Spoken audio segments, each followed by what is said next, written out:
Bonjour, donc pour ceux qui s'inquiètent de ma santé, puisque j'ai fait une grève de la soif et de la faim devant le siège de la députée Geneviève Lévy, cours Lafayette à Toulon, dans la nuit à partir du 5 jusqu'au 6, c'était simplement pour faire pression auprès de mon élu, Madame Geneviève Lévy, pour lui demander de faire appliquer l'article 68 de la Constitution.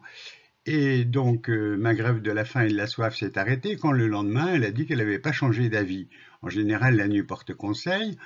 Alors, c'est le parapluie, c'est je fais partie d'un groupe, les Républicains.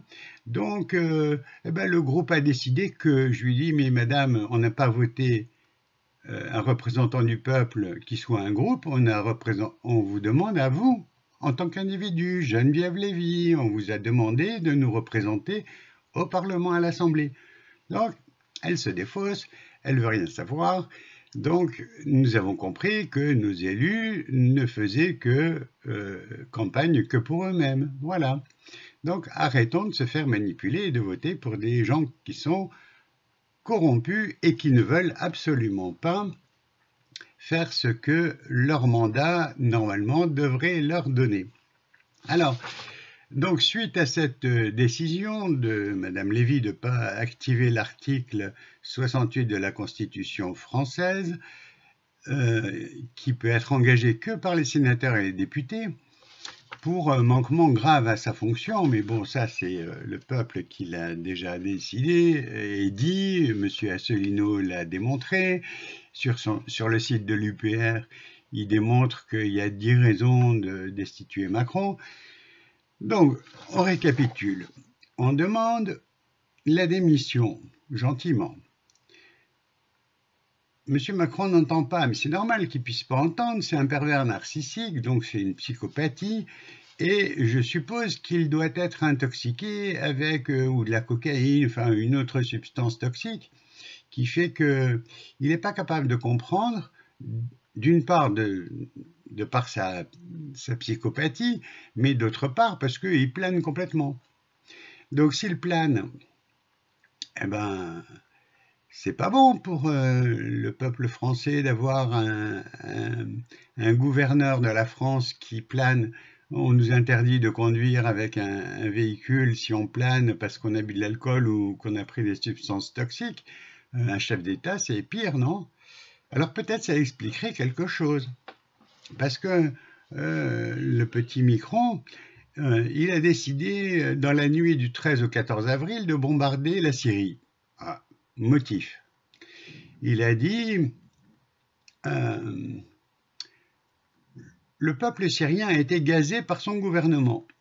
Bon, ça c'est lui qui le dit, il n'y a aucune preuve que ce soit le gouvernement, donc l'armée régulière de la Syrie, qui a utilisé des gaz contre son peuple.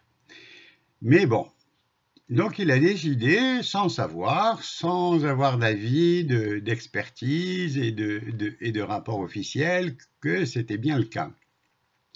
Il a décidé que lui, en tant que monarque établi, il allait bombarder. Mais normalement, il doit demander à l'Assemblée, il doit prévenir l'Assemblée de la démarche qu'il va faire et puis obtenir l'assentement du Parlement. Mais le consentement du Parlement n'a pas été demandé parce que Sarkozy, c'est Sarkozy qui avait trouvé le moyen de modifier la Constitution en disant qu'il pouvait s'en passer. Donc voilà la démocratie qui s'est effilochée un petit peu plus. C'est bien que le pouvoir du peuple n'existe plus, ça tout le monde a compris. Donc, on ne peut pas... Légalement, on ne peut pas demander la démission puisqu'il ne veut pas l'entendre, il ne veut pas le faire. Nous voulons nous débarrasser, nous sommes 75% à ne pas avoir voté pour Macron, donc nous sommes 75% à vouloir sa démission, destitution, ou enfin son renvoi dans les chaumières. Légalement, on n'avait que 3 possibilités.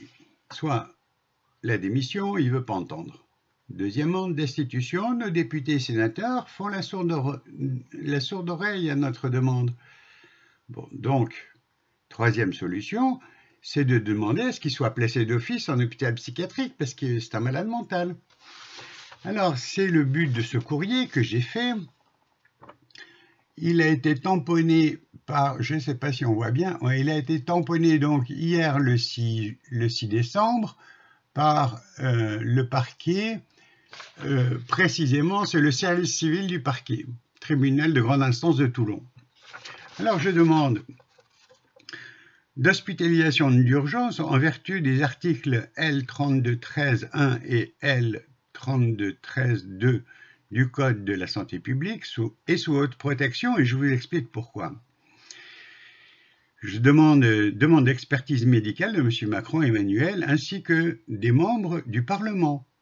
Parce que quand nos élus ne veulent pas faire ce pourquoi ils ont été élus, c'est que soit ils sont malades mentaux, ou bien ils sont drogués. Alors, est-ce que vous savez pourquoi les prisonniers du camp d'Auschwitz n'avaient pas l'idée de s'évader ou de se révolter? Eh bien, tout simplement parce que le docteur Mengele, le docteur nazi du camp d'Auschwitz, qui a fait des horreurs terribles, eh bien, il savait qu'il fallait mettre du fluor dans l'eau. Alors, en mettant du fluor dans l'eau, on n'a que des moutons. Alors, je me pose la question de savoir si à l'Assemblée nationale, il n'y a pas un stock, et au Sénat aussi, il n'y a pas un stock de fluor qu'ils mettent dans l'eau de boisson, dans l'eau de table de boisson, pour que nos députés et nos sénateurs se comportent comme des bons petits moutons. Et que le gouvernement dit, voilà, on va faire comme ça, et on vous manipule. Alors, je cite l'exemple juste de Madame Guérel, Émilie, qui est députée, que j'ai rencontrée à Bandol, sur le barrage du péage autoroutier, devant le maire de Bandol, qui lui est un professionnel de santé, puisqu'il avait un laboratoire. Donc, je lui ai posé la question, comment avez-vous fait pour voter les 11 vaccins? Elle me dit, oui, j'ai voté les 11 vaccins. Ah ben, on a voté. Je lui ai dit, mais est-ce que vous avez entendu un avis contradictoire? Je ne sais pas, moi, par exemple, le professeur Joyeux ou quelqu'un d'autre, une sommité de la médecine qui s'y oppose. Ah ben non. Et j'ai dit, mais pour quelle raison vous n'avez pas demandé à avoir un avis contradictoire? Je ne sais pas, moi, quand on va à l'école, elle était prof d'anglais, c'est sûr qu'elle n'y connaît rien en vaccin, mais quand on fait une dissertation, au minimum, c'est une thèse, antithèse, synthèse et conclusion. Et là, non, la ministre nous balance l'idée de voter pour 11 vaccins. Ah bon, eh ben, bon mouton, je vote 11 vaccins, parce que c'est la ministre qui l'a dit. Donc elle ne représente pas le peuple, elle représente le gouvernement, vous avez compris. Donc, nos députés sont vraiment en dessous de tout, mais bon, maintenant c'est établi, j'ai vu qu'avec Geneviève Lévy c'est pareil. Autant j'ai demandé à ces deux députés d'activer l'article 68 de la Constitution pour destituer Macron.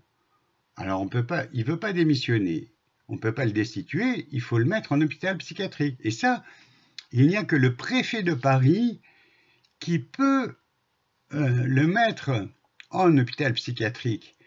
Et quels sont les motifs? C'est trouble à l'ordre public. Les gilets jaunes que nous sommes, nous demandons à ce qu'ils s'en aillent. Et donc, il paraît que ça crée des problèmes. Il y a eu de la casse, des millions de morts, des voitures qui ont été incendiées, l'économie qui part en biberine, l'essence qui ne peut pas être acheminée aux stations.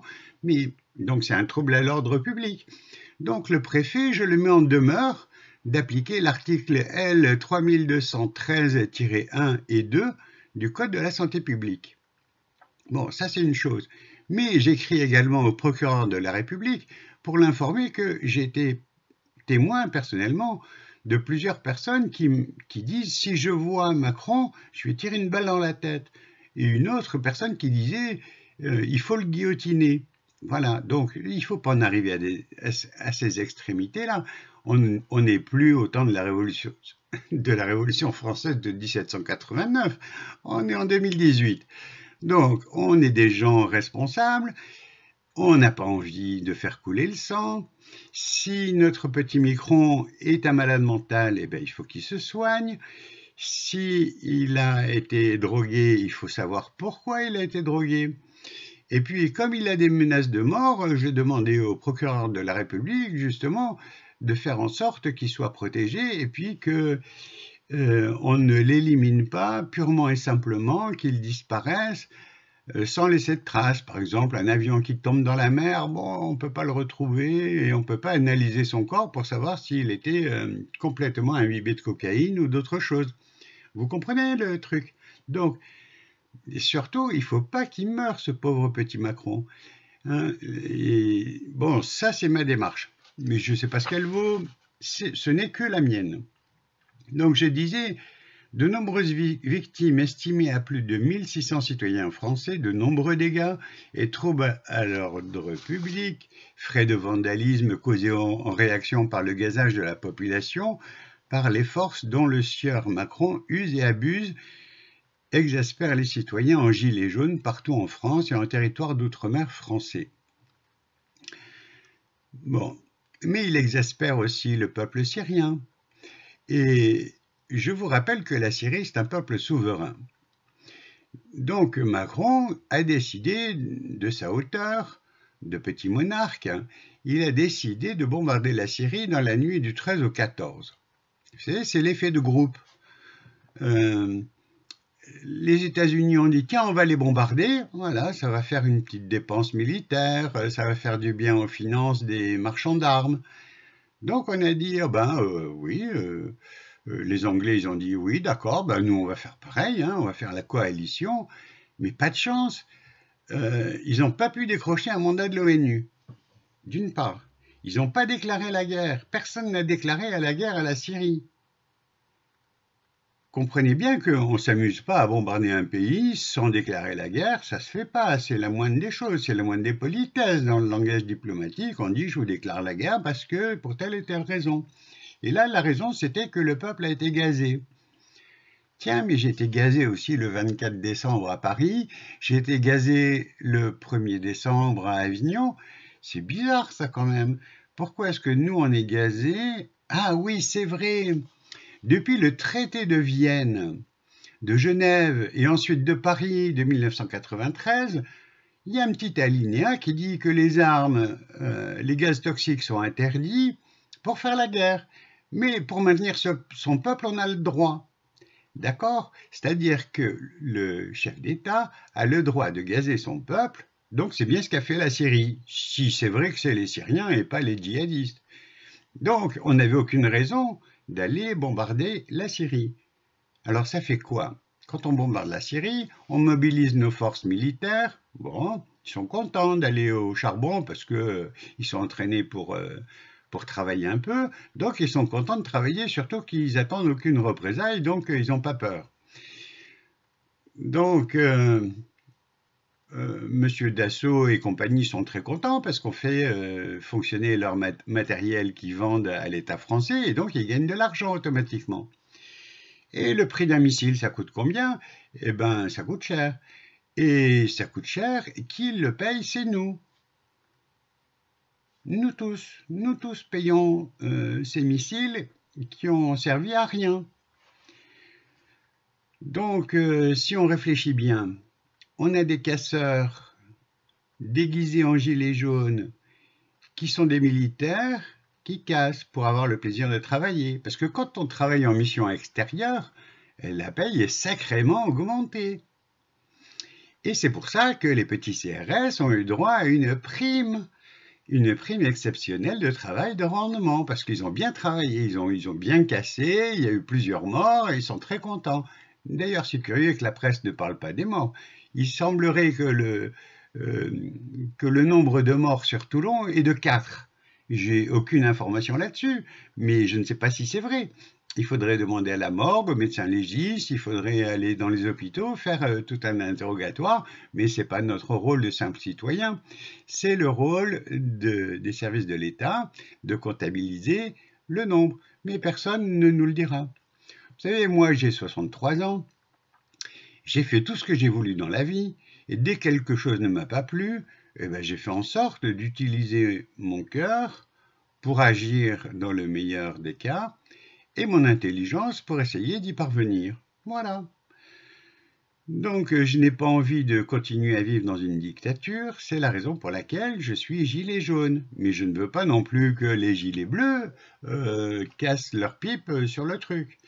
Et j'ai expliqué dans une vidéo précédente que les conjoints de flics trouvent n'importe quel moyen pour que votre conjoint n'aille pas au turbin parce que c'est pas bon pour sa santé en ce moment. Et s'il fait un travail noble et généreux, de servir la population, normalement c'était les gardiens de la paix, mais là c'est pas les gardiens de la paix, c'est les gardiens de l'Élysée, c'est-à-dire les gardiens des oligarques et des millionnaires et des milliardaires. Là, je crois qu'il faudrait peut-être qu'ils comprennent. Alors pourquoi on ne comprend pas? Ben, c'est peut-être à cause du fluor. Alors mesdames, messieurs, dans la fonction publique, faites en sorte de ne plus utiliser de fluor. Les femmes enceintes ne prenaient pas de fluor contre les caries dentaires. C'est de l'esbrouf, c'est de la manipulation mentale. Mais ça, ce sont les laboratoires pharmaceutiques. Tiens, au fait, dans les années 40, qui finançait le fluor?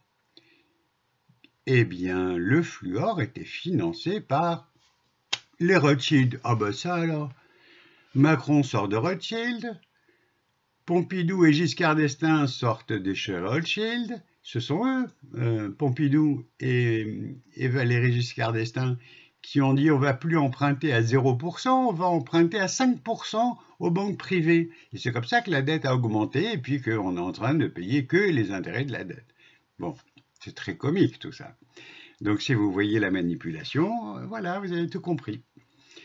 Donc, je répète pour notre ami Maxime Nicole, là, le milliardaire qui se pointe en disant j'ai le moyen, mais je ne vous le dis pas.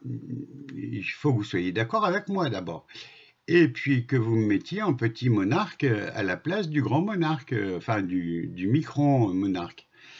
Donc, c'est un piège à con, ne tombez pas dans la manipulation. Vous avez compris qu'un milliardaire n'est pas quelqu'un d'honnête, et donc c'est du vent, c'est plus que du vent, et c'était un copain de médecin, enfin son père était copain de médecin qui, on le sait bien, trafiquait avec le milieu niçois. Voilà. Amusez-vous bien. Merci à Monsieur Jean Droc qui donne des bonnes informations que tous les députés, tous les sénateurs devraient écouter avant de voter des lois à la con concernant la santé. Voilà. Par contre, il faudrait que le peuple aussi pense à juger tous les membres de l'organisme qui est censé dire si un médicament est bon ou s'il est mauvais. Il faudrait penser à juger aussi tous les pharmaciens qui vendent du fluor et de dentifrice au fluor. Il faudrait penser à tous ces fabricants qui fabriquent des objets en mettant des nanoparticules métalliques qui n'ont rien à faire dans l'alimentaire.